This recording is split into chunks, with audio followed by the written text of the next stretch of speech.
Rogers. Battlefield. Battlefield. Kallie Rogers.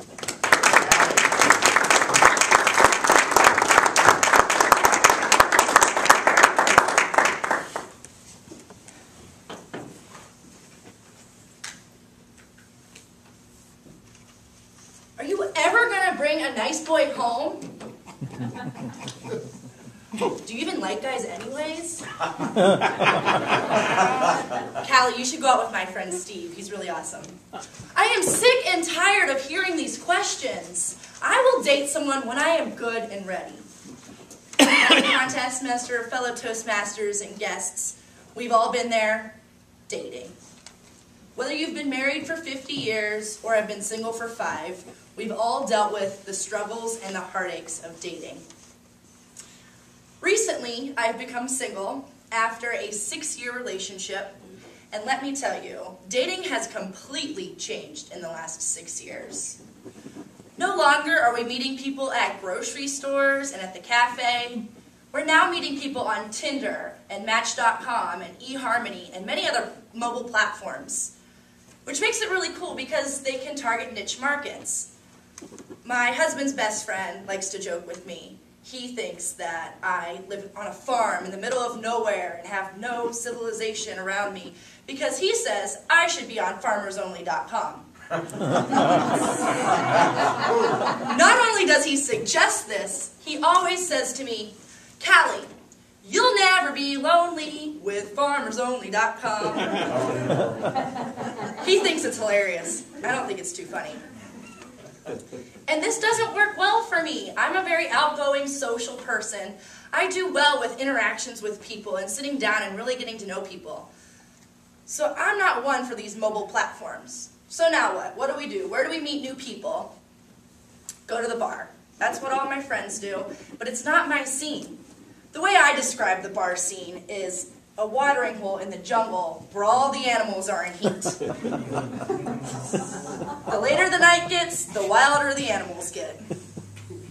But when I do decide to go out with my friends, it usually goes a little bit like this. We walk in the bar, I scope out, see if I can find a good-looking gentleman, and when I find him, I ask my friends, okay, how's my hair, my dress, makeup, I put some lipstick on, okay, I'm good.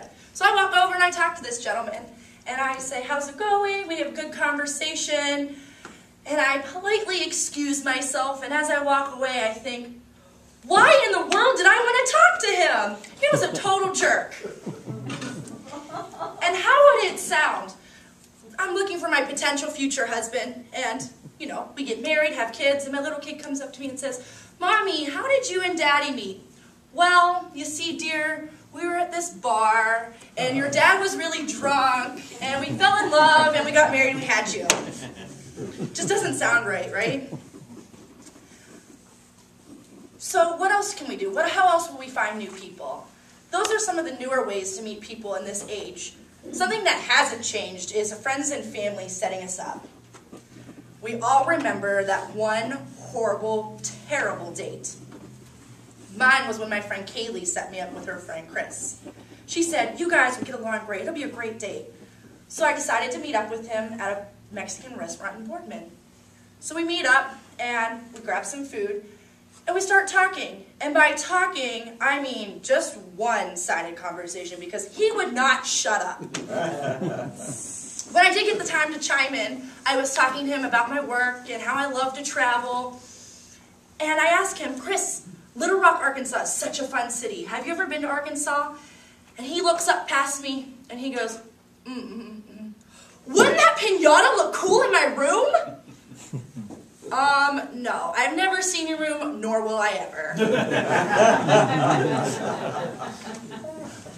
Blind dates can be absolutely horrible. It can be a disaster like that one. But they can also be a great thing. My grandparents, over 65 years ago, met each other on a blind date and have been happily married ever since.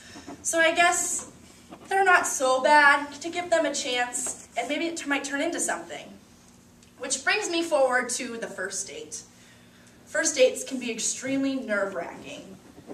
When I'm on my first dates, all I can think about is, am I saying too much? Am I asking the right questions? Is he attracted to me? Do I seem desperate? focus on what we're actually talking about. And that's not even the absolute worst part of the first date. The absolute worst part of the first date is when you're saying goodbye. Because what do? Do you hug him? Do you kiss him? Do you shake his hand? When you're really, really attracted to someone, all you can think is, oh my gosh, is he going to kiss me? Is he going to kiss me?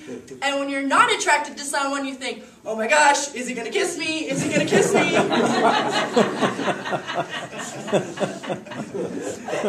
It can be absolutely terrifying. Funny story. When I went on this date with this very handsome man, I thought we had a great time. And I went to leave. He took me home. We were in his car. And I said, it was great meeting you. We should totally do this again. And he shook my hand awkwardly, and we never went on a second date again. You kind of have to feel it out and see what works well. First dates are essential in order to start a relationship because you have to start somewhere. But dating is a battlefield. We're in the trenches. So make sure that you strategize, you prepare, and you endure. Because when you endure, you might go on a date that you might not have actually went on before, and you might find Mr. or Mrs. Right. So I'm telling you, just like everything else in life, you're going to fail, you're going to get rejected, and you're going to make a fool of yourself, like I've done many times. But stick in there, because I know you will find your Mr. or Mrs. Right. Madam Contest Master.